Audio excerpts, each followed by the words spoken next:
If you do fight, what weight would it be at? 195. Oh, wow. So he would go all the way from 40 to 95? Yeah, I mean, it would be an exhibition. Tank Davis or Jake Paul. So, immediately, yeah, the normal layman would say, oh, Tank Davis is better.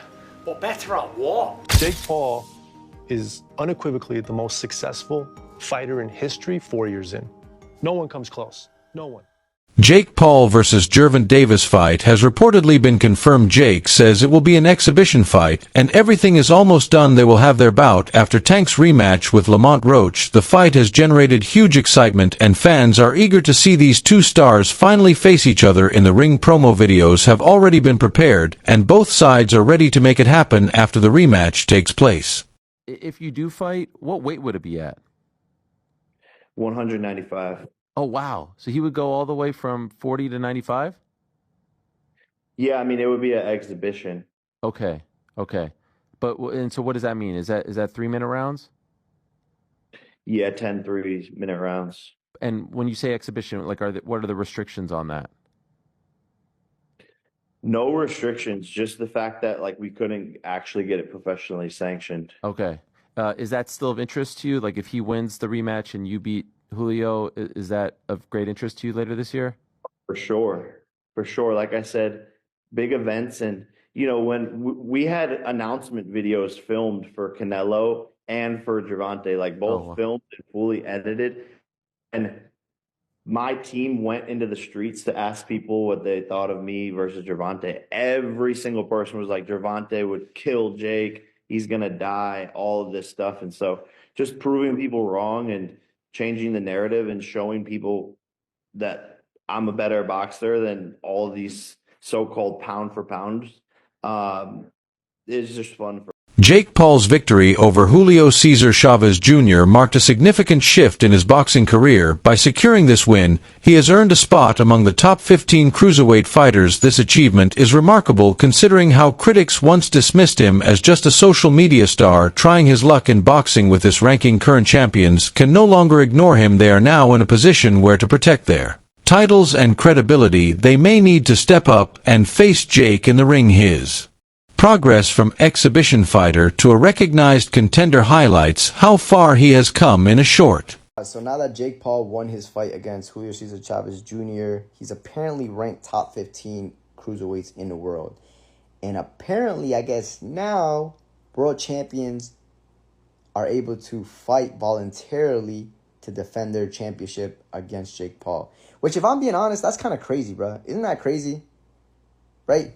You're telling me you fought somebody that's not a natural cruiserweight, right?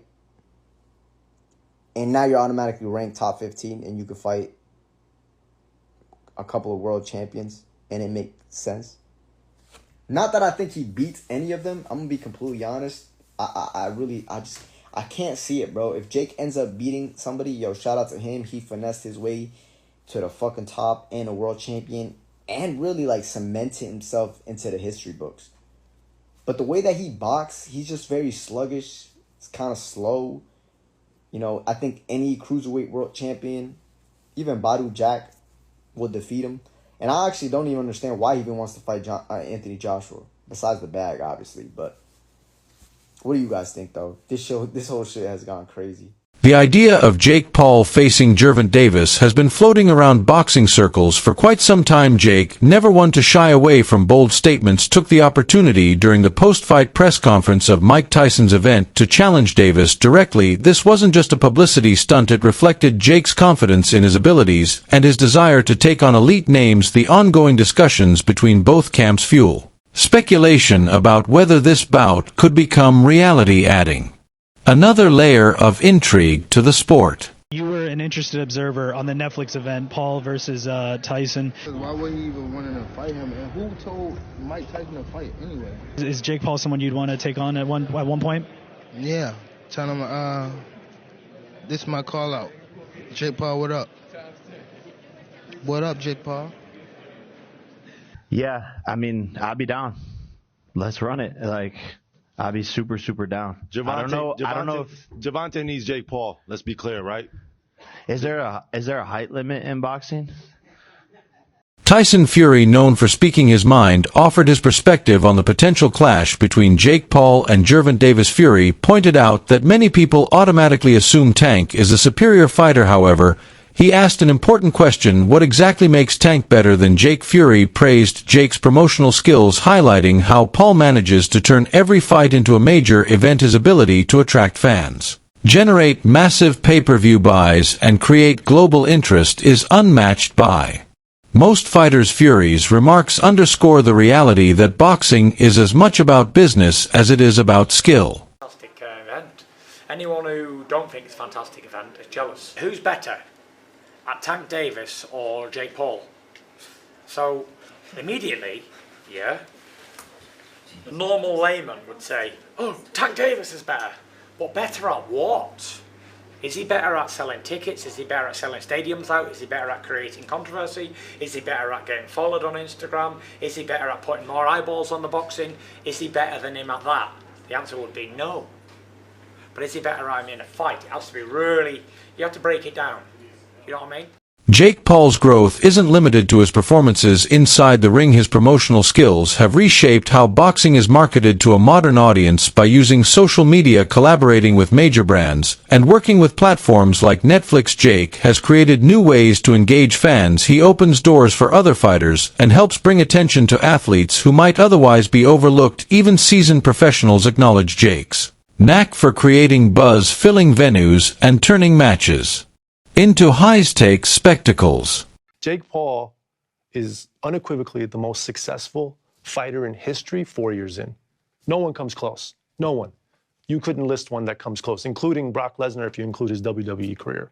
4 years in terms of what he's done in terms of box office, pay-per-view, impact, helping other boxers, because he had platform, he had awareness, and he's got the focus and discipline to drive with.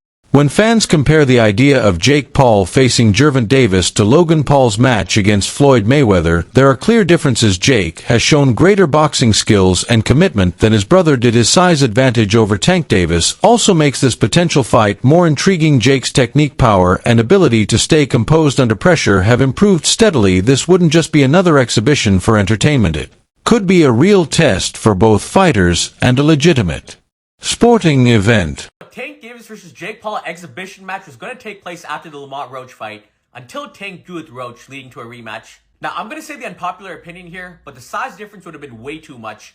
I mean, even if Tank brought Jake down to 190 or 200 pounds, he would have still been way too big. I mean, no matter how good a lightweight is, they would have almost no chance against a cruiserweight or heavyweight ranked top 200 in his division. And I'm sure people are going to bring up Floyd Mayweather versus Logan Paul, but Logan is just not a good boxer relative to Jake. You know, Jake's been training for a couple years. He's had over 10 pro fights, and Mayweather was also a junior middleweight in this fight, not a lightweight like Tank. But that being said, I'm glad Tank and Jake isn't happening. You know, it would have been a fun spectacle, but I'm not the biggest fan of the exhibition stuff. And instead now Tank and Roach will be rematching in June. You know, the first fight did a little over 260,000 pay-per-view buys, which isn't bad in this market. Roach absolutely deserves a second fight, so I do think the rematch will do far more numbers. And as for Jake, I want to see him fight big-name boxers around his weight class. You know, the Tommy Fury rematch, for example. He's undefeated. The first fight did a little over 800,000 pay-per-view buys. He's around the same age range. So that's the fight I want to see, not the exhibitions. But let me know what you guys think. The debate about whether Gervonta Davis would accept a fight with Jake Paul is ongoing. Supporters argue that Tank as a prize fighter should go where the big money is and take on such a challenge. However, his decision to decline Shakur Stevenson's offer from Turki Al-Sheikh, reportedly because he didn't want to fight in Saudi Arabia, has raised doubts. Some fans believe this shows that Tank is selective about his opponents and venues, and that a fight with Jake might not happen unless the conditions perfectly align with his preferences. I've been told y'all Gervonta Tank Davis isn't a prize fighter. I know a lot of you guys say, well, he doesn't fight for belts, he doesn't fight for legacy, he fights for money. He's a prize fighter, Jerry. And I'm going to assume a prize fighter is a guy who is solely making fights based off of cash reward. He'd rather fight a bum for $50 million than fight a guy who's experienced for $10 million. That is what a prize fighter would be. Actual definition, a professional boxer who competes in matches for money prizes. So let's take a look at it. Turki Al-Sheikh has declared he wants to make Tank versus Shakur. He says, My plan for Shakur is this fight. He's referring to Floyd Schofield, then Williams Zepeda, and then let's see if Tank wants to be in our show. Tank's not going to fight Shakur. He's not going to fight him in Saudi Arabia. So now that we've established Tank isn't a prize fighter, because if he was, his career resume would look a whole lot different, then we must ask, what is Tank's goal in boxing? I'll tell you right now, it's easy money. Tank is the type of guy, he'd rather fight, let's say, 4 Lamont Roaches for $20 million than fight 1 Shakur Stevenson for $80 million, which is fine. But I'm tired of people saying, oh, he's a prize fighter. That's why he's not taking these fights.